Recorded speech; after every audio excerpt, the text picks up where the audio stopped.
ความสามัคคีโอ้สาวเผาโอ้ยน้ำใจสร้างสวยงามดีดินแดนของลาวเฮานี้อุดมสุขี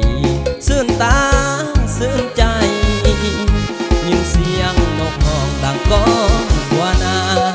งามลายเด่นน้ำต้นตัดยาทั่วท้องฟ้าเมฆลอยกระจายเลียบสายผู้หลวงป่าดงดวงกวงใหญ่แสบลายเด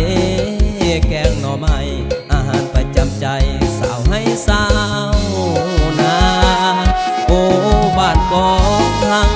สางสวยบาดตาพังใจเป็นแดนที่สวยวิไลมีป่าไม้ที่เขียวงามตาสำเนียงเสียงเว้าเว้าจาว่าโดยมวนแท้ละนาประเพณีที่สวยงามตางามแท้นาวัดพุทธิสมพรสร้างสวยงามตาบ้านดงบ้านนาของเฮาหลายคนที่มาโฮมเขาสร้างบ้านเฮาให้งามทาบมาเวมา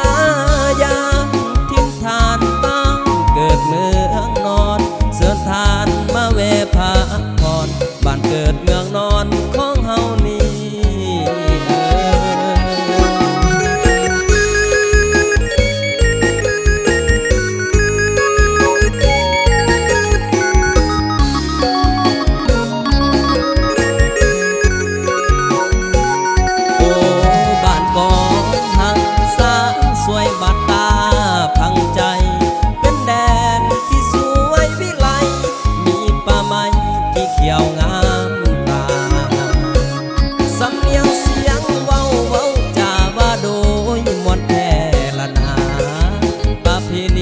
สวยงามตา